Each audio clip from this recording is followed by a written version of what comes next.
السلام علیکم ورحمۃ اللہ وبرکاتہ۔ الحمدللہ رب العالمین والعاقبۃ للمتقین والصلاة والسلام علی سید الانبیاء والمرسلین، اما بعد فاعوذ باللہ من الشیطان الرجیم، بسم اللہ الرحمن الرحیم۔ واقیموا الصلاة، صدق اللہ مولانا العلی العظیم وصدق نبی الامین المختار الکریم، ونحن ولا ذلک لمن الشاہدین والشاکرین والحمد للہ رب العالمین۔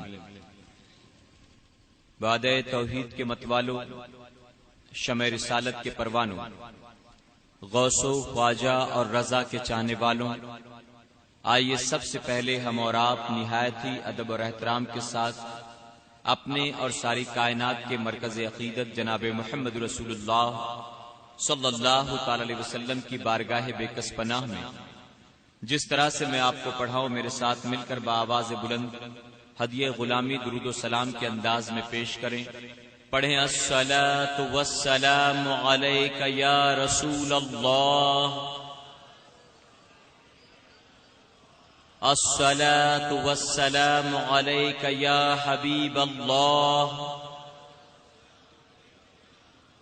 الصلاۃ والسلام علیک یا نبی اللہ، وعلی آلک واصحابک یا نور اللہ، صلی اللہ تعالی علیہ وسلم۔ رب کعبہ کی بارگاہ میں دعا ہے، مولا اپنے حبیب صاحب الاولاق صلی اللہ علیہ وسلم کے صدقہ طفیل وادی بلال میں آنے والے تمام اپنے بندوں اور بندیوں کی حاضری کو قبول فرما۔ یا الہ العالمین، ہمیں دم واپسی تک تو حق کہنے، حق سننے اور اپنے حق والے بندوں کے دامن سے وابستہ رہنے کی توفیق عطا فرما، اور ہماری قیامت تک آنے والی تمام نسلوں کو صحیح معنوں میں غوث و خواجہ اور رضا سے محبت کرنے کی توفیق عطا فرما۔ میرے پیارے آقا علیہ الصلوۃ والتسلیم کے پیارے دیوانوں، اللہ رب العزت کا بڑا کرم اور بڑا احسان ہے کہ اس نے ہم گناہگاروں سیاہکاروں کو اپنے گھر سے نکل کر اس وادی بلال میں جمع ہونے کی توفیق عطا فرمائی۔ میں آپ تمام سے درخواست کروں گا کہ سنی دعوت اسلامی کے 7ویں سالانہ سنی اجتماع کے موقع پر آپ اور ہم جب یہاں حاضر آئے ہیں تو اس منبر رسول سے جو کچھ بھی باتیں آپ کو بتائی جائیں، آپ صرف سن کر ان کو گزر نہ جائیں، بلکہ آپ کی نیت، آپ کا ارادہ یہ ہو کہ تمام باتوں کو دل کے نہا خانے میں جگہ دیں گے اور آئندہ عمر بھر اس پر عمل کرنے کی کوشش کریں گے انشاءاللہ۔ میرے پیارے آقا علیہ الصلوۃ والتسلیم کے پیارے دیوانوں، رب قرآن مقدس میں ارشاد فرماتا ہے واقیموا الصلاۃ، جس کا مفہوم ہے نماز قائم کرو۔ کسی نے بڑے پیارے انداز میں کہا، ہو سکے تو لائیے دونوں جہاں میزان میں، ہو سکے تو لائیے دونوں جہاں میزان میں، میں نے ایک سجدہ زمین کربلا سے لے لیا، میں نے ایک سجدہ زمین کربلا سے لے لیا۔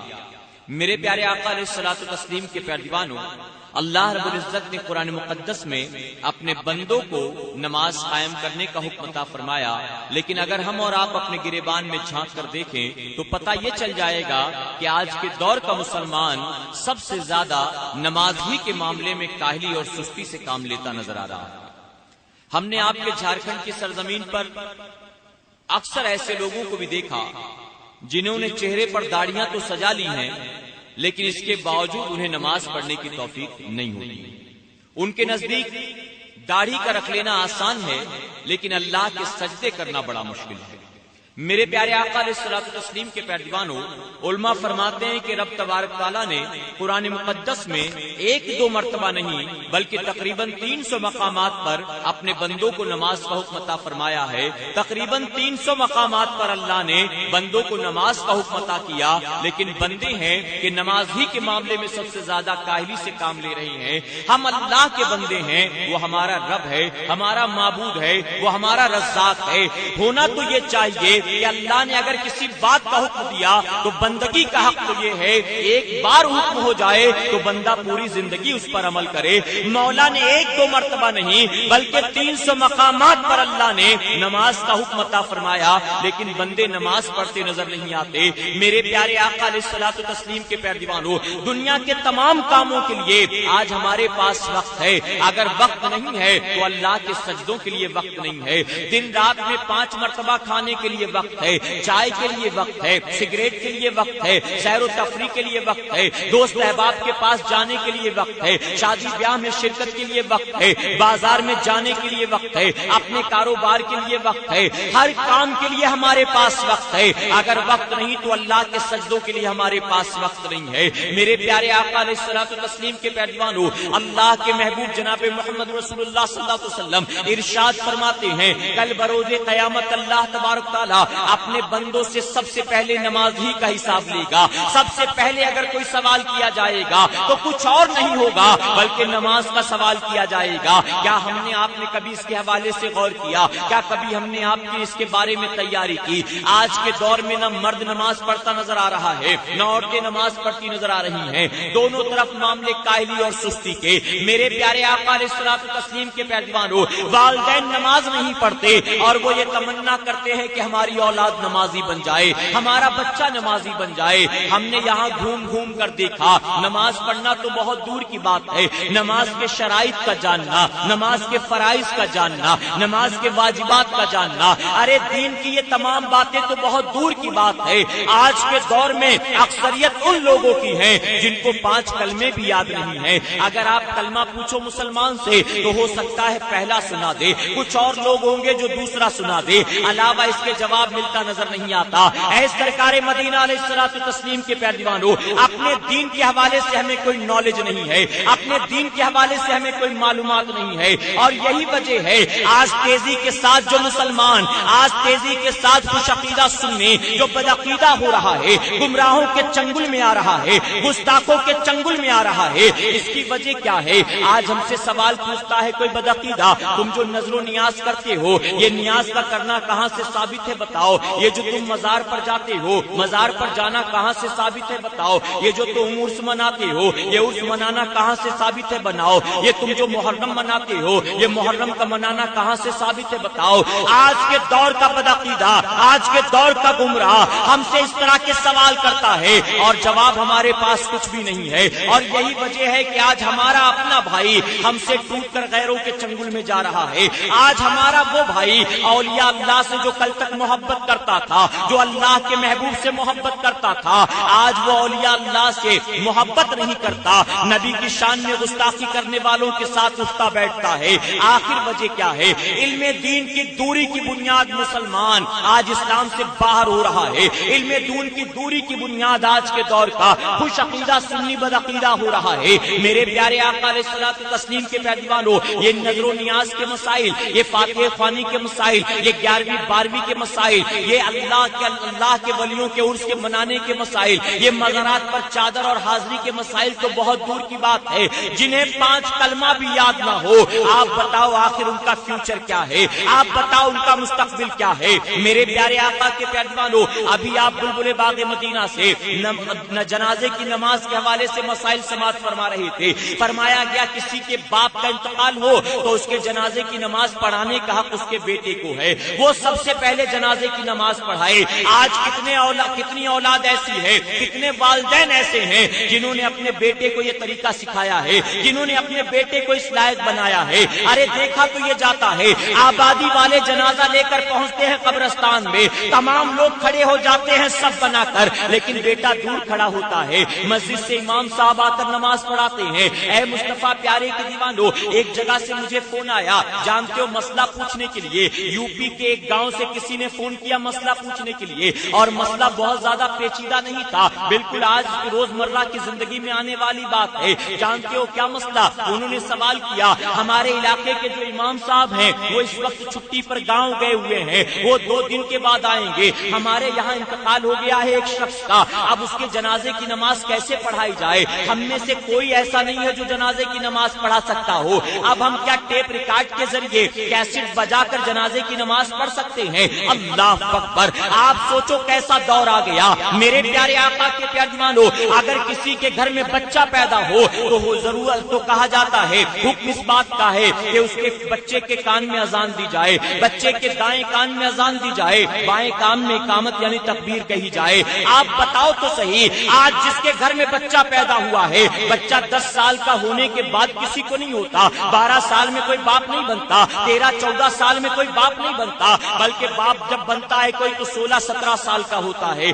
آپ کے یہاں پر شہروں میں 20-25 سال کا ہوتا ہے تب جا کر کہیں باپ بنتا ہے. 25 سال کا ہو گیا ہے، آج اس کے گھر بیٹا پیدا ہوا، تمام آبادی کے لوگ مبارکباد دے رہے ہیں، مٹھائیاں تقسیم ہو رہی ہیں، لیکن باپ بننے والا شخص اتنا محتاج ہے کہ خود اپنے بیٹے کے کان میں اذان نہیں دے سکتا ہے. تلاش کر رہا ہے کوئی نمازی مل جائے تو اذان دلوا دو، بانگی صاحب آ جائیں تو اذان دلوا دو، امام صاحب آ جائیں تو اذان دلوا دو. ارے باپ بننے کی خوشی تجھ کو میسر آئی ہے، مٹھائی تو لوگوں کو بانٹ رہا ہے، مبارکباد تو وصول کر رہا ہے، اور اپنے بچے کے کان میں اذان دینے کی صلاحیت نہیں ہے. 25 سال کا ہو گیا، جب سے پیدا ہوا تب سے لے کر اب تک تو نے دن رات میں 5 وقت اذان سنی ہوگی روزانہ، لیکن پھر بھی تجھے اذان دینا نہیں آتا ہے. آپ سوچو ہمارا فیوچر کیسا ہوگا، ہمارا مستقبل کیسا ہوگا. میرے پیارے آقا علیہ الصلوۃ والتسلیم کے پیارے دیوانو، قسم خدا کی دین سے دوری ہمیں کبھی کامیابی نہیں دلا سکتی ہے. کامیاب وہ ہوئے ہیں جنہوں نے اپنے آپ کو دین سے وابستہ کر دیا ہے، جنہوں نے دین کے دامن کو مضبوطی سے ہاتھوں میں تھام لیا ہے. اللہ نے ان کو کامیابی عطا فرمائی ہے. آپ نے کیا سمجھا غوث اعظم کیا فاقہ کش تھے، خواجہ غریب نواز کیا غریب تھے، کیا ان کے پاس کچھ بھی کھانے پینے کا انتظام نہیں تھا؟ میرے پیارے آقا علیہ الصلوۃ والتسلیم کے پیارے دیوانو، قسم خدا کی سیدنا سرکار غوث اعظم رضی اللہ تعالیٰ عنہ، آپ اپنے بیوی بچوں کا جس طرح سے حق ادا کرتے تھے، آج کے دور میں ہم اور آپ اس طرح سے حق ادا نہیں کر سکتے ہیں. وہ شب بیداریاں بھی کرتے، وہ رات بھر عبادت بھی کرتے تھے، وہ اللہ اور اس کے رسول کی رضا والے دن رات کام کرتے تھے، لیکن ساتھ ہی اپنے بیوی بچوں کے حق کو بھی ادا کرتے تھے. جانتے ہو غوث اعظم تعویذ لکھ کر اپنا گھر نہیں چلاتے تھے، غوث اعظم کہیں امامت کر کے اپنا پیٹ نہیں پالتے تھے، بلکہ سیدنا سرکار غوث اعظم کو اللہ نے وہ دولت عطا فرمائی تھی. آپ ایک وقت کی نماز ادا کرتے، آپ کے سر کے اوپر امامہ شریف جو ہوتا تھا اس کی قیمت 70,000 دینار ہوتی تھی. آپ ایک وقت کی نماز پڑھ کر مسجد سے باہر نکلتے تھے اور وہ امامہ اتار کر غریبوں میں صدقہ کر دیا کرتے تھے، غریبوں میں بانٹ دیا کرتے تھے. اللہ نے اپنے ولیوں کو محتاج نہیں بنایا، اللہ نے اپنے ولیوں کو مجبور نہیں بنایا، بلکہ معاملہ یہ ہوتا تھا دین کا دامن ان کے ہاتھوں میں ہوتا تھا اور دنیا کی دولت ان کے قدموں میں غلام بن کر رہتی تھی. میرے پیارے آقا کے پیارے دیوانو، آج نماز کو چھوڑ کر دنیا کے پیچھے بھاگ رہے ہیں، آپ دین کو چھوڑ کر دنیا کے پیچھے بھاگ رہے ہیں، اللہ اور اس کے رسول صلی اللہ علیہ وسلم کی اطاعت کو چھوڑ کر دنیا کے پیچھے بھاگ رہے ہیں، اور نتیجہ کیا ہے؟ نہ دین ہی ہاتھ آ رہا ہے، نہ دنیا ہی ہاتھ آ رہی ہے. آخر دنیا میں کون سی بڑی ترقی حاصل کر لی ہم نے؟ آخر نمازوں کو چھوڑ کر کون سی بڑی کامیابی حاصل کر لی ہم نے؟ میرے پیارے آقا کے پیارے دیوانو، میں آپ سے پوچھنا چاہتا ہوں، آپ ایک وقت کی نماز کو چھوڑ کر کتنا کما لیتے ہو؟ آپ نے فجر کی نماز قضا کر دی، کتنا جمع کر لیا؟ آپ نے ظہر کی نماز کو چھوڑ دیا، کتنا جمع کر لیا؟ آپ نے عصر کی نماز نہ پڑھی، کتنا جمع کر لیا؟ مغرب کی اذان ہوئی، چند بوڑھے چلے مسجد کی طرف، آپ بیٹھے رہے اپنی دکان اپنے کارخانے میں، بتاؤ کتنا جمع کر لیا؟ قسم خدا کی اگر ایک نماز کے بدلے میں روزانہ 1 لاکھ روپے بھی کما لیتے ہو، اگر 5 وقت کی نماز کے بدلے روزانہ 5 لاکھ بھی جمع کر لیتے ہو، تو 40 45 50 60 سال کے بعد جب قبر میں جاؤ گے تو کتنا اپنے ساتھ لے کر جاؤ گے؟ آخر قبر میں کیا کروڑوں تمہارے کام آئیں گے، کیا لاکھوں تمہارے کام آئیں گے؟ نمازوں کو ترک کر کے جو بھی دھن دولت اکٹھا کرو گے سب زمین کے اوپر چھوڑ کر جاؤ گے، قبر میں تمہارے ساتھ کچھ بھی نہیں جانے والا ہے. ایک دولت مند قبر میں جس حال میں جاتا ہے، غریب بھی قبر میں اسی حال میں جاتا ہے. ایک محلوں میں رہنے والا قبر میں جس حال میں جاتا ہے، بوریا نشین بھی قبر میں اسی حال میں جاتا ہے.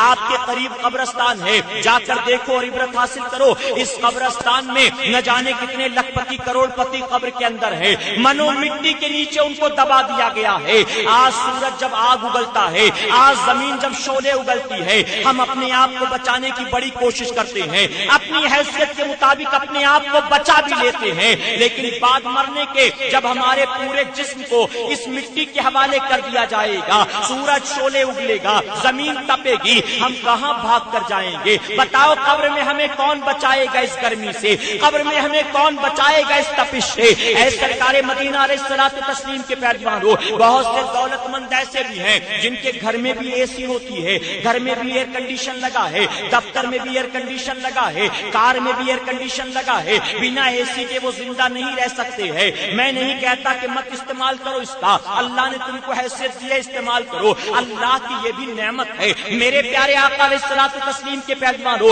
دنیا میں تم نے اے سی کا اہتمام کر لیا، لیکن کیا کبھی قبر کا تمہیں خیال آیا ہے؟ اگر تم نے زندگی میں اللہ کی اطاعت کی، اللہ کے سجدے کیے، تو قبر میں بھی تمہارے لیے جنت کی کھڑکی کھول دی جائے گی، قبر میں بھی جنت کی خوشبودار ٹھنڈی ٹھنڈی ہوائیں آئیں گی۔ اور اگر پوری زندگی ایئر کنڈیشن میں رہے لیکن اللہ اس کے رسول کی اطاعت نہ کی، تو قبر میں ایسی نہیں ہوگی بلکہ قبر میں ایسی کی تیسی ہو جائے گی۔ قبر میں تمہارے کوئی دولت کام نہیں آنے والی ہے، تم کروڑ پتی ہو، تم ارب پتی ہو، تم لکھ پتی ہو، تم دنیا والوں سے اپنے مال کی بنیاد عزت وصول کر سکتے ہو، لیکن فرشتے قبر میں تمہاری دولت نہیں دیکھیں گے، تمہارا عہدہ نہیں دیکھیں گے، تمہارا اسٹیٹس نہیں دیکھیں گے۔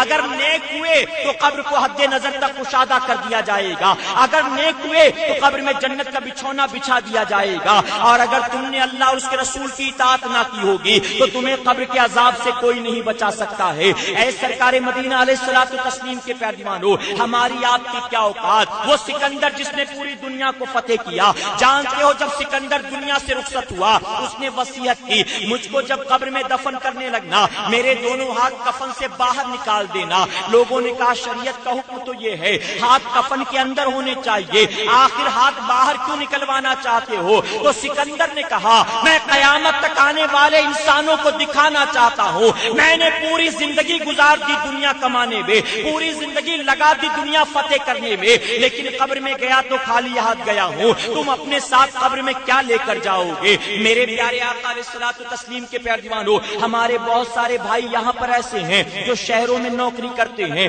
جو بامبے وغیرہ میں رہتے ہیں، آپ وہاں نوکری کرتے ہو کسی کے یہاں، آپ کا جو مالک ہے، آپ کا جو آقا ہے، اس نے کہا صبح آپ کو 9 بجے آنا ہے، شام کو 6 بجے آپ کی چھٹی ہوگی، آپ کو پورے 9 سے لے کر 6 تک ڈیوٹی دینی ہے، دوپہر میں آدھے گھنٹے تمہیں کھانے کا موقع ملے گا، علاوہ اس کے کام میں کوئی لاپرواہی مت برتنا۔ آپ نے کہا ٹھیک ہے، اس نے کہا کہ کام زیادہ ہوگا تو اتوار کو بھی آنا پڑے گا، آپ نے کہا ٹھیک ہے، اس نے کہا آپ کو اس کے عوض میں 4000 روپے تنخواہ دوں گا، آپ نے کہا ٹھیک ہے، اب ساری باتیں طے ہو گئی۔ میرے پیارے آقا کے پیروانوں، صبح 9 بجے سے لے کر 6 بجے تک اس کی غلامی کر رہے ہو، اس کی فرمانبرداری کر رہے ہو، وہ جو تمہیں 4000 روپے تنخواہ دیتا ہے، وہ جو تمہیں 5000 روپے تنخواہ دیتا ہے، وہ جو تمہیں 8-10 ہزار روپے تنخواہ دیتا ہے، 8 گھنٹے دن رات اس کی غلامی کرتے ہو، اور جو رب جس نے تمہیں ہمیں بے شمار نعمتیں عطا فرمائی ہیں، ہمارے پاس اس کے سجدوں کے لیے وقت نہیں ہے۔ اگر کوئی 4-5 ہزار روپے دے،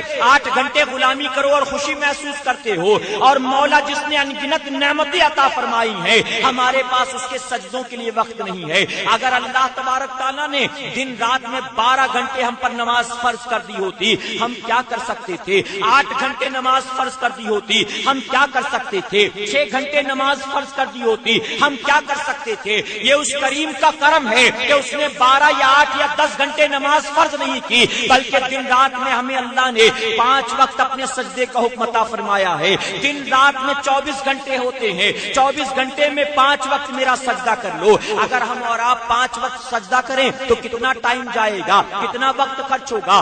آپ فجر کی نماز اگر بجماعت ادا کرتے ہیں، اللہ سب کو بجماعت نماز پڑھنے کی توفیق عطا فرمائے۔ اگر فجر کی نماز جماعت کے ساتھ پڑھتے ہیں، بہت زیادہ لگیں گے، 15 منٹ لگیں گے، اور وہ بھی امام صاحب اچھے قاری ہوں تو 15 منٹ۔ ظہر کی نماز پڑھیں جماعت کے ساتھ تو 15 منٹ، عصر کی نماز جماعت کے ساتھ پڑھیں تو 10 منٹ، مغرب کی نماز جماعت کے ساتھ پڑھیں تو 10 منٹ، عشاء کی نماز بجماعت ادا کریں تو 20 منٹ۔ اب ٹوٹل کیلکولیشن کر لے کتنا وقت ہوتا ہے، تقریباً 1-1.25 گھنٹہ۔ ارے جس کے پاس 24 گھنٹے میں 1.25 گھنٹے بھی اللہ کے سجدوں کے لیے نہ ہو، آپ اندازہ لگاؤ وہ کتنا کم کم نصیب ہوگا، وہ کتنا گیا گزرا ہوگا۔ میرے پیارے آقا علیہ الصلوۃ والتسلیم کے پیغمبروں، اور ہرگز میری بات کا برا مت ماننا، ارے 5 وقت نماز پڑھنا بہت دور کی بات، میں آپ سے اگر سوال پوچھوں فجر سے لے کر عشاء تک ٹوٹل جو نمازیں ہوتی ہیں وہ کتنی رکعت نماز ہوتی ہے بتاؤ؟ فجر میں ٹوٹل کتنی، ظہر میں کتنی، عصر مغرب اور عشاء میں کتنی، ٹوٹل بتاؤ کتنے فرائض، کتنے واجبات، کتنی سنتیں، کتنے نوافل؟ ہماری اکثریت ایسی ہوگی جو اس کا جواب نہ دے سکے گی۔ میرے پیارے آقا کے پیغمبروں، اب یہاں ذہن میں ایک بات آئی، آپ کے سامنے عرض کرتا چلوں، دیکھو تو صحیح، کہیں ایک حکومت میں، ایک سلطنت میں بادشاہ نے اعلان کروایا میری ریاست میں رہنے والے نمازوں کی پابندی کریں، اگر کسی کو پایا گیا کہ وہ نماز نہیں پڑھتا تو میں اس کو سزا دوں گا، 1 وقت کی نماز چھوڑنے والے کو 10 کوڑے لگائے جائیں گے۔ اس نے اعلان کرا دیا۔ اللہ کرے کہ آج بھی کوئی ایسا حکمراں آئے جو اس طرح کا اعلان کرے تاکہ اللہ کم سے کم اس کے ڈر سے ہمیں سجدے کی توفیق عطا کر دے۔ کیونکہ آج دیکھا گیا ہمارے وہ بھائی جو سعودی میں رہتے ہیں، ان کا معاملہ یہ ہوتا ہے کہ جب سعودی میں رہتے ہیں تو 5 وقت کی نماز پڑھتے ہیں، اور جب 2-3 سال کے بعد واپس آتے تو یہاں آنے کے بعد ایسا لگتا ہے نماز معاف ہے، یہاں نماز پڑھنے کی ضرورت نہیں ہوتا کہ نہیں ہوتا؟ وہاں رہتے تو ایک بھی وقت کی نہیں چھوڑتے اور یہاں آتے تو ایک بھی وقت کی نہیں پڑھتے۔ میرے پیارے آقا کے پیغمبروں، کیا پتا چلا اگر اللہ کے لیے پڑھنے والا ہوتا تو سعودی اور انڈیا نہیں دیکھتا، جہاں بھی ہوتا اللہ کے سجدے کرتا، وہاں پڑھتا تھا یا نہیں پڑھتا، تو پتا چلا اللہ کے خوف سے نہیں پڑھتا تھا بلکہ متوع کے خوف سے پڑھتا تھا۔ اللہ کے خوف میں پڑھنے والا وہاں بھی پڑھتا ہے اور یہاں بھی پڑھتا ہے۔ وہ متوع کے ڈر سے پڑھتا تھا، نہیں پڑھوں گا تو کوڑے پڑے، نہیں پڑھوں گا جیل میں ڈال دیا جائے گا، وہاں سزا ہوتی ہے نا بے نمازی کو پکڑا جائے گا۔ وہاں رہے تو پڑھتے رہے اور یہاں ہے تو نہیں پڑھا۔ اب ان کے لیے یہ بھی سن لو، متوع کے ڈر سے پوری زندگی سجدہ کرو، اللہ تمہارا سجدہ قبول نہیں کرے گا، اور اللہ کے خوف میں ایک سجدہ بھی اگر اللہ نے پسند کر لیا، قبول کر لیا، تو وہی ایک سجدہ بخشش کا ذریعہ بن جائے گا انشاءاللہ۔ بادشاہ نے اعلان کرا دیا میری رعایا میں رہنے والے 5 وقت نماز کی پابندی کریں، کوئی بے نمازی پکڑا گیا تو 1 نماز کے بدلے 10 کوڑے۔ اب جب جماعت کھڑی ہوتی مسجد میں تو سپاہی نکل جاتے تلاش کرنے، کہیں کوئی بے نمازی مل جائے، کہیں کوئی بے نمازی مل جائے۔ اب اتفاق سے ایک دن ایسا ہوا، صبح فجر کے وقت سپاہی نکلے تلاش کرنے کے لیے، اور ایک کسان اپنے ہل کو کندھے پر رکھے، بیل کی رسیاں پکڑے، جلدی جلدی کھیت کی طرف جا رہا تھا۔ مسجد میں جماعت کھڑی ہے، وہ جا رہا ہے کھیت کی طرف، سپاہیوں رنگے ہاتھوں اس کو گرفتار کر لیا، گرفتار کر کے لے آئے، بادشاہ کے سامنے کھڑا کیا۔ بادشاہ نے کہا بتا تو نے نماز فجر کیوں نہیں ادا کی، کیا تو نے میرا اعلان نہیں سنا؟ تو اس نے جانتے ہو کیا جواب دیا؟ تھوڑا ہوشیار تھا، اس نے کہا کہ بادشاہ سلامت، دراصل آج کل دھوپ زیادہ ہو رہی ہے اور دھوپ کی وجہ سے کام جلدی ختم کرنے کی نیت سے میں نے جیسے ہی فجر کا وقت ہوا گھر میں نماز پڑھ لی، جماعت کا انتظار نہیں کیا اور گھر میں نماز پڑھ کر میں کھیت کی طرف چلا گیا تاکہ جلدی دھوپ نکلنے سے پہلے کام ختم کر لوں۔ بادشاہ نے کہا ٹھیک ہے، اگر اس طرح تو نے نماز پڑھ لی ہے تو کوئی بات نہیں، تجھ کو سزا نہیں ہوگی، لیکن میرے ایک سوال کا جواب دے۔ اس نے کہا فرمائیے۔ اب بادشاہ نے کہا تو نے نماز اگر گھر میں ادا کر لی تو تو مجھ کو بتا، صبح فجر میں جب ہم نماز پڑھتے ہیں تو اس میں فرض کتنی رکعت نمازیں ہوتی ہیں؟ صبح فجر میں کتنی رکعت نماز فرض ہوتی ہے؟ مجھ کو اس کا جواب دے۔ تھوڑی دیر تک سوچا، غور و فکر کی، اور اس کے بعد کہتا ہے صبح فجر میں 4 رکعت نماز فرض ہوتی ہے۔ کتنی رکعت کہا اس نے؟ 4 رکعت۔ بادشاہ نے سوچا شاید گھبرا گیا، ڈر گیا، سوال سمجھ نہیں پائے۔ بادشاہ نے کہا میں تجھ سے پوچھتا ہوں فرض کتنی رکعت نماز ہوتی ہے؟ بادشاہ نے سوچا شاید ٹوٹل اس نے بتا دیا، 2 سنت 2 فرض دونوں ملا کے اس نے 4 کہہ دیا، گھبرا گیا۔ بادشاہ نے کہا تجھے ایک بار اور مہلت دیتا ہوں، سوال صحیح سن، فجر میں کتنی رکعت فرض ہوتی ہے وہ بتا۔ تو اس نے کہا بادشاہ سلامت، دراصل پہلی بار دربار میں آنا ہوا، آپ کے سامنے کھڑا ہونا ہوا، گھبرا گیا، زبان سے کچھ کا کچھ نکل گیا۔ فجر میں 4 رکعت نہیں بلکہ فجر میں 6 رکعت نماز فرض ہوتی ہے، 6 رکعت۔ اب بادشاہ کو غصہ آ گیا کہ جاہل ہے، اس کو واقعی معلوم نہیں، اس نے غلطی نہیں کی تھی بلکہ اس کو معلوم ہی نہیں ہے، یہ جان بوجھ کر اس طرح کر رہا ہے۔ بادشاہ نے ڈانٹتے ہوئے کہا کہ جاہل آدمی، کیا تجھے ڈر نہیں لگتا؟ ابھی کوڑے لگوانے کا حکم دوں گا تجھے، آخری بار موقع دیتا ہوں، بتا فجر میں کتنی رکعت نماز فرض ہوتی ہے؟ تو تیسری مرتبہ پھر موقع ملا تو ڈانٹ کانپتے ہوئے گھبراتے ہوئے جواب دیتا ہے بادشاہ سلامت گستاخی معاف ہو، 2 مرتبہ غلطی سے زبان سے کچھ کا کچھ نکل گیا، معافی چاہتا ہوں۔ صبح فجر میں 8 رکعت نماز فرض ہوتی ہے، تیسری بار کہتا 8 رکعت نماز فرض۔ بادشاہ کو غصہ آ گیا، بادشاہ نے کہا لے جاؤ اس کو، جاہل کو کوڑے لگائے۔ کوڑے لگائے گئے، مار کھانے کے بعد، کوڑے کھانے کے بعد گھر پہنچا۔ گھر پہنچنے کے بعد بیوی کے سامنے گیا، بیوی نے یہ حالت دیکھی تو سوال کیا معاملہ کیا، ساری باتیں بیان کر دی اس نے۔ بادشاہ نے، بیوی کہتی تم بھی بڑے عجیب آدمی ہو، تم بھی بڑے عجیب آدمی ہو، ارے خامخواہ میں بڑھاتے چلے جا رہے تھے، کہہ دیتے 2 رکعت نماز فرض ہوتی ہے تو کوڑا کھانے سے بچ جاتے، سزا پانے سے بچ جاتے۔ تو فوراً وہ کسان بیوی کو ڈانٹتا ہوا کہتا تو مجھ سے گئی گزری، ارے میں 8 تک کہہ دیا وہ ماننے کو تیار نہیں، 2 کہہ دیتا تو پھانسی پہ چڑھوا دیتا، 8 کہہ رہا ہوں تو بھی نہیں مان رہا، 2 کہہ دیتا تو مجھے آج تو مار ہی ڈالا جاتا۔ اللہ آج یہی حال ہمارا اور آپ کا بھی، یہ کوئی جوک یا چٹکلا نہیں ہے، بلکہ آج یہی حال ہمارا اور آپ کا ہے، الا ماشاءاللہ۔ بتائیے غلط تو نہیں کہہ رہا ہوں؟ اگر پوچھا جائے نماز میں کتنے شرائط ہیں، نماز میں کتنے فرائض ہیں، نماز میں کتنے واجبات ہیں، وہ جو 15 20 سالوں سے نمازیں پڑھتے چلے آ رہے ہیں، اگر ان کے سامنے بھی یہ سوال رکھے جائیں تو الا ماشاءاللہ وہ بھی جواب نہیں دے پائیں گے، اللہ نہیں دے پائیں گے۔ اور بڑی حیرت ہوتی دیکھ کر، کوئی امام کسی مسجد میں 20 سال سے امامت کر رہا ہے اور اس کے پیچھے 20 سال سے جو نماز پڑھ رہے ہیں ان کو نماز پڑھنے کا طریقہ نہیں آتا ہے، اللہ اس امام کے پیچھے 20 سال سے جو مقتدی ہیں ان کو صحیح طرح سے نماز پڑھنا نہیں آتا۔ میرے پیارے آقا کے پیغمبروں، اگر ہم اور آپ نماز کا طریقہ نہیں سیکھیں گے تو کون سیکھے گا؟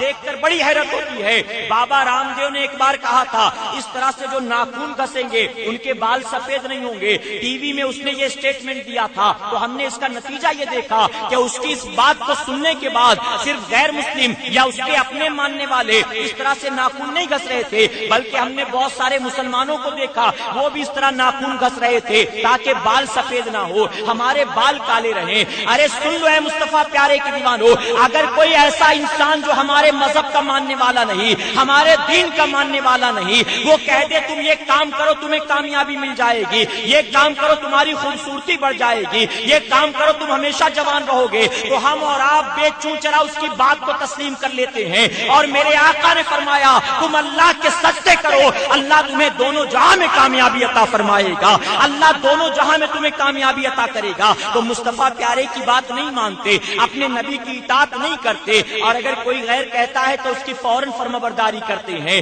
میرے پیارے آقا کے پیارے دیوانو، آخر ہمیں کیا ہو گیا ہے؟ آخری بات درس کر کے اپنی گفتگو کو ختم کر دوں گا۔ وہ لوگ جو نمازیں نہیں پڑھتے ہیں غور سے میری اس بات کو سنیں۔ امام غزالی رحمۃ اللہ تعالی نے اپنی کتاب میں اس واقعے کو نقل کیا، فرماتے ہیں موسیٰ علیہ السلام کی بارگاہ میں ایک مرتبہ ایک عورت حاضر آئی، عرض کرتی ہے اللہ کے نبی میں بہت گناہ گار عورت ہوں، میں بہت سیاہ کار عورت ہوں، میں آج چاہتی ہوں کہ میں توبہ کروں، آپ میری توبہ پر آمین کہیں، اللہ میرے گناہ کو معاف فرما دے۔ موسیٰ علیہ السلام فرماتے ٹھیک ہے، اے عورت پہلے یہ بتا تو نے کیا گناہ کیا؟ عرض کرتی ہے اللہ کے نبی میں اپنا گناہ آپ کو نہیں بتا سکتی، میرا گناہ اتنا زیادہ ہے کہ میں اس کا گواہ آپ کو نہیں بنا سکتی۔ آپ فرماتی عورت جب تک تو مجھے اپنا گناہ نہ بتائے گی میں تیرے حق میں دعا نہیں کروں گا۔ عورت نے کہا میں نہیں بتا سکتی۔ آپ فرماتے پھر چلی جا۔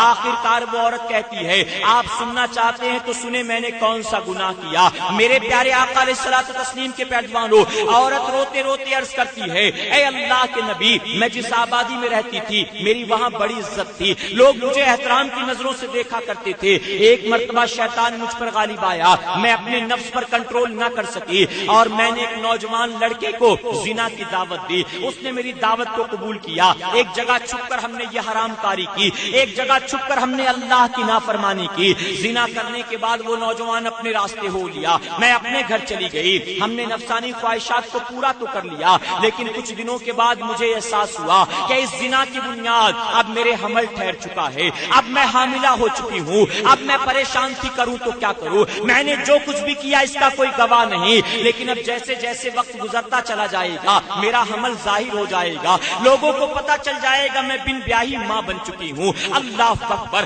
اب میری عزت کا کیا ہوگا؟ وہ کہتی میں پریشان تھی، مجھے کوئی راستہ نظر نہیں آ رہا تھا کہ شیطان نے پھر مجھ کو مشورہ دیا، اے عورت تو نے جو کچھ بھی کیا ہے کوئی نہیں جانتا ہے، تجھے کیا ضرورت ہے گھبرانے کی، میں تجھے مشورہ دیتا ہوں اسے قبول کر لے۔ شیطان نے اس عورت کو مشورہ دیا تو یہاں سے کہیں اور چلی جا، اس آبادی کو چھوڑ کر ایسی جگہ چلی جا جہاں تجھے کوئی جانتا نہ ہو، وہاں جا کر تو وقت گزار، جب بچہ پیدا ہو جائے اسے وہیں چھوڑ کر واپس چلی جا، کسی کو پتا بھی نہ چلے گا کہ تو نے کیا کیا ہے۔ عورت نے کہا میں نے دوسری مرتبہ شیطان کے مشورے کو قبول کر لیا، اپنی آبادی کو چھوڑ کر ایک جنگل میں نے کٹیا بنا لی، میں وہیں رہتی رہی یہاں تک کہ 9 مہینے کی مدت گزر گئی۔ 9 مہینے ہونے کے بعد میرے شکم سے ایک بچہ پیدا ہوا، ایک لڑکا پیدا ہوا۔ لڑکے کی پیدائش کے بعد میں یہ خوش تھی کہ میرے جسم سے یہ بچہ دور ہو گیا، میں اس بچے کو چھوڑ کر واپس اپنی آبادی میں آنا چاہتی تھی۔ اچانک میرے دل میں خیال پیدا ہوا میرے جانے کے بعد اس بچے کا کیا ہوگا؟ یہ تو سسک کر مر جائے گا، یہ تو بھوک اور پیاس کی بنیاد مر جائے گا، یا تو ہو سکتا ہے میرے جانے کے بعد جنگلی درندے آ کر اس کو کھا جائیں۔ اب وہ کہتی میں پریشان تھی اس بچے کا کروں تو کیا کروں؟ شیطان نے پھر مجھ کو آ کر مشورہ دیا، اے عورت تجھے پریشان ہونے کی ضرورت نہیں ہے، تیسری مرتبہ تجھے رائے دیتا ہوں، میرے اس مشورے کو قبول کر لے۔ عورت کہتی ہے شیطان نے پھر مجھے مشورہ دیا، اے عورت پریشان ہونے کی ضرورت نہیں ہے، تو ایک کام کر، اپنے بچے کا اپنے ہاتھوں سے گلا گھونٹ دے اور زمین کھود کر اس کو اس کے اندر گاڑ دے، کسی کو کانوں کان بھی خبر نہیں ہوگی کہ کیا کچھ تو کر کے آ رہی ہے۔ عورت کہتی میں نے شیطان کے مشورے کو قبول کیا، اپنے ہاتھوں سے میں نے چند دنوں پہلے ولادت ہوئی تھی جس بچے کی، اس کا گلا میں نے اپنے ہاتھوں سے گھونٹ دیا اور پھر زمین کو کھود کر میں نے اس کی لاش کو اس کے اندر گاڑ دیا اور پھر اپنی آبادی میں پاک و صاف بن کر چلی آئی۔ لوگوں نے پھر مجھے احترام کی نظر سے دیکھا، عزت کی نظر سے دیکھا، کسی کو خبر نہیں تھی میں کتنی گناہگار عورت ہوں، کسی کو پتا بھی نہ چلا کہ میں نے کیا کچھ کیا ہے، لیکن اللہ کے نبی آج اچانک میرا ضمیر جاگا ہے، آج اچانک میرا دل پکار کر کہہ رہا ہے یہ دنیا والے تو نہیں جانتے کہ تو نے کیا کیا، لیکن کل بروز قیامت تیرا وہی بچہ اللہ کی بارگاہ میں تیرے خلاف مقدمہ دائر کرے گا، اس وقت تو سب کے سامنے رسوا ہو جائے گی، اس وقت تو سب کے سامنے ذلیل ہو جائے گی۔ عورت کہتی ہے اللہ کے نبی اس لیے میں چاہتی ہوں کہ میں توبہ کروں، آپ آمین کہیں اور اللہ میرے گناہ کو معاف فرما دے۔ اتنا سننا تھا اللہ کے نبی کو جلال آ گیا، موسیٰ علیہ السلام فوراً چہرہ پھیر لیتے ہیں، عورت سے کہتے ہیں عورت تو میرے گھر سے باہر نکل جا، اس سے پہلے کہ اللہ کا عذاب تجھ پر نازل ہو فوراً تو میرے کمرے سے باہر چلی جا۔ عورت نے قدموں کو تھام لیا، آپ نے چہرے کو پھیر لیا، آخر کار وہ عورت اٹھ کر کمرے سے باہر نکل گئی۔ ابھی چند قدم گئی تھی جبرائیل علیہ السلام حاضر آتے ہیں، جبرائیل علیہ السلام نے آ کر موسیٰ علیہ السلام کی بارگاہ میں عرض کیا اے اللہ کے نبی وہ عورت بڑی امیدیں لے کر آپ کی بارگاہ میں آئی تھی، آپ نے اس کو خالی ہاتھ کیوں لوٹا دیا؟ موسیٰ علیہ السلام فرماتے ہیں اے جبرائیل کیا تو نے نہ دیکھا اس عورت نے کتنے بڑے بڑے گناہ کیے، اتنے گناہ کرنے کے بعد وہ چاہتی ہے کہ اللہ اس کو معاف فرما دے۔ اللہ اکبر، میرے پیارے آقا کے پیارے دیوانو، اتنا کہنا تھا موسیٰ علیہ السلام کا۔ جبرائیل علیہ السلام عرض کرتے ہیں اے اللہ کے نبی کیا آپ جاننا چاہتے ہیں اللہ کے نزدیک اس عورت سے بڑا گناہگار کون ہے؟ اللہ کے نزدیک اس عورت سے بڑا ناپسندیدہ کون ہے؟ موسیٰ علیہ السلام کو حیرت ہوئی، فرماتے اس عورت سے بڑا گناہگار کون ہوگا؟ اے جبرائیل اس نے تو زنا کیا، اس نے حرام بچے کو پیدا کیا، اپنے بچے کا اپنے ہاتھ سے گلا گھونٹا، اس سے بڑا گناہگار کون ہو سکتا ہے؟ جبرائیل علیہ السلام عرض کرتے ہیں اے اللہ کے نبی اس عورت سے بڑا اللہ کے نزدیک وہ مسلمان گناہ ہے جو جان بوجھ کر ایک وقت کی اپنی نماز کو قضا کر دیتا ہے، ایک وقت کی نماز کو چھوڑ دیتا ہے۔ اے مصطفیٰ پیارے کے دیوانوں کیا ہو گیا ہے ہمیں؟ کبھی فجر قضا ہو رہی ہے، کبھی ظہر قضا ہو رہی ہے، کبھی عصر و مغرب اور عشاء قضا ہو رہی ہے، اور کوئی تو ایسا ہے جو پانچ وقت کی نمازیں چھوڑے بیٹھا ہے اور پھر کہتا ہے روزی میں برکت نہیں ہوتی ہے، اولاد فرما بردار نہیں ہے، کوئی نہ کوئی ہمیشہ گھر میں بیمار رہتا ہے، مصیبتیں ہمیشہ ہمارے گھر کو گھیرے رہتی ہیں۔ اے مسلمانوں قسم خدا کی جب سے ہم نے اللہ کے سجدے کرنے چھوڑ دیے مصیبتوں نے ہمارے گھر کا پتہ دیکھ لیا ہے، پریشانیوں نے ہمارے گھر کا پتہ دیکھ لیا ہے۔ اگر چاہتے ہو آج بھی ہمارے گھر میں اللہ کی رحمتوں کا نزول ہو، اگر چاہتے ہو آج بھی بڑے سے بڑی آنے والی پریشانی کو اللہ دور کر دے تو کچھ اور کرنے کی ضرورت نہیں ہے، اللہ کے سجدے سجدوں کے پابند ہو جاؤ.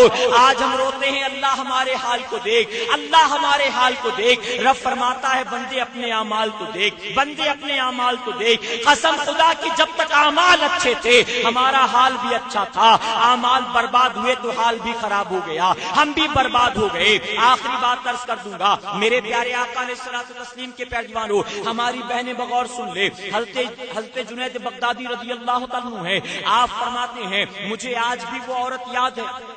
آپ دیہاتوں گاؤں میں رہنے والے غور سے سنیں, آپ تھکے تو نہیں نا میرے بھائی؟ ذرا تمام لوگ ایک مرتبہ محبت سے درود شریف پڑھ لیں. صلی اللہ علیہ نبی الامی وآلہ صلی اللہ علیہ وسلم, صلاۃ و سلام علیک یا رسول اللہ صلی اللہ علیہ وسلم.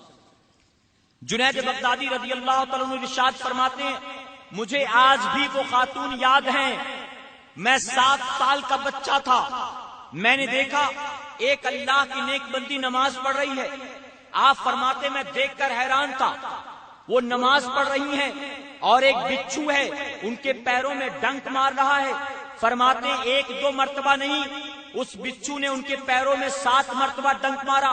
کبھی میں بچھو کو دیکھتا, کبھی ان کے چہرے کو دیکھتا, کبھی بچھو کو دیکھتا, کبھی چہرے کو دیکھتا, لیکن میں حیران تھا. چہرے پر کوئی دکھ درد نہیں تھا, کوئی پریشانی نہیں تھی. یہاں تک کہ فرماتے جب وہ نماز سے فارغ ہو گئی میں نے عرض کیا اے اللہ کی نیک بندی تجھے کیا ہو گیا؟ ارے میں دیکھ رہا تھا ایک بچھو تیرے پیروں میں ڈنک مار رہا ہے اور تو ہے کہ اللہ کا سجدہ کر رہی ہے, تو ہے کہ قیام کی حالت میں ہے. کیا تجھے کوئی تکلیف نہیں ہوئی؟ کیا تجھے کوئی درد نہیں ہوا؟ جانتے ہو کیا جواب دیتی وہ اللہ کی برگزیدہ بندی؟ فرماتی ہے جنید سن لے, جس کی نگاہوں کے سامنے جہنم کی تکلیفیں ہو اس کے لیے دنیا کی تکلیفیں کیا معنی رکھتی ہیں. اے جنید قسم خدا کی میں جہنم کی تکلیف کو دور کرنے میں لگی تھی, میرے مولا نے مجھ کو دنیا کی تکلیف سے بچا لیا ہے. اے مسلمانوں, چاہتے ہو تکلیفوں سے نجات مل جائے, چاہتے ہو مصیبتوں سے نجات مل جائے, آج بھی وقت دور نہیں ہے, آج بھی دیر نہیں ہوئی ہے. اللہ کے سجدوں کے پابند ہو جاؤ, اللہ روزی میں برکت نازل فرمائے گا, اللہ گھر میں رحمتوں کا نزول فرمائے گا, اللہ اولاد کو فرمانبردار بنا دے گا, اللہ چہرے کو نور عطا فرمائے گا. جہاں نکلو گے آبادیاں بڑھ بڑھ کر قدموں کا بوسہ لیں گی انشاءاللہ. میرے پیارے آقا کے پیروانوں, نمازوں کے پابند ہو جاؤ. سنی دعوت اسلامی کے اس 7ویں سالانہ سنی اجتماع میں آنے والے تمام مرد اور تمام عورتوں سے میں درخواست کرتا ہوں, آئے تھے وہ بے نمازی تھے, لیکن یہاں سے اٹھنے سے پہلے ذکر اور دعا اور صلاۃ والسلام سے فارغ ہونے سے پہلے آج کی رات سچے دل سے اللہ کی بارگاہ میں توبہ کر لے اور یہ عہد کر لے کل تک جو ہوا, لیکن آج کے بعد ایک وقت کی نماز جان بوجھ کر قضا نہیں کریں گے انشاءاللہ. اگر کوئی داڑھی والا چھوڑ رہا ہے چھوڑنے دو, ہمیں اور آپ کو نہیں چھوڑنا ہے انشاءاللہ.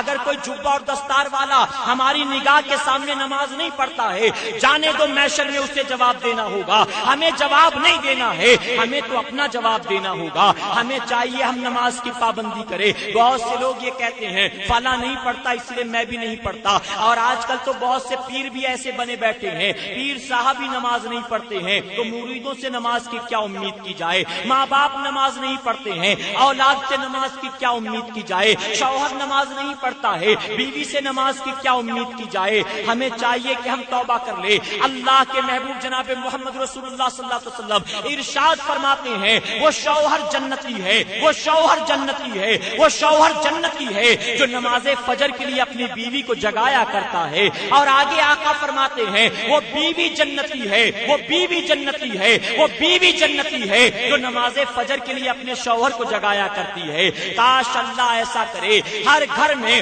جب فجر کی اذان کی آواز آئے تو شوہر بیوی کو جگاتا نظر آئے, بیویاں شوہروں کو جگاتی نظر آئے, ماں باپ بچوں کو جگاتے نظر آئے. بامبے میں تو بڑا مشکل ہوتا ہے, رات کے 1:30-2 بجے سوتے ہیں, پھر ممکن ہے کبھی فجر میں آنکھ نہ کھلے. آپ کے یہاں دیہاتوں میں زیادہ سے زیادہ 10-10:30 تک لوگ سو جاتے ہیں, پھر فجر میں آنکھ کیوں نہیں کھلتی ہے؟ اے سرکار مدینہ کے پیروانوں, اپنی دنیاوی ضروریات کو 4 بجے اٹھنا ہو تو آنکھ کھلتی ہے, 3 بجے اٹھنا ہو تو آنکھ کھلتی ہے. اللہ کے سجدوں کے لیے رات کو 10 بجے سوئے, صبح 5 بجے بھی آنکھ نہیں کھلتی ہے. اللہ اکبر, یہ اطمینان سکون کی زندگی اگر چاہتے ہو دونوں جہاں میں میسر آئے, اللہ کے سجدوں کے پابند ہو جاؤ. اللہ رب العزت اپنے حبیب کے نالین کے صدقہ فعل ہمیں آپ کو سب کو کہنے سننے سے زیادہ عمل کرنے کی توفیق عطا فرمائے۔ آقا ارشاد فرماتے ہیں اللہ مسافر کی دعا قبول کرتا ہے، میں دعا کرتا ہوں آپ میری دعا پر آمین کریں، میں اس وقت مسافر ہوں، اللہ اپنے حبیب کے صدقے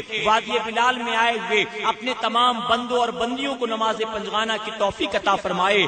اے اللہ ہم جو کچھ کہتے ہیں ہمیں اس پر سب سے پہلے عمل کی توفیق عطا فرما۔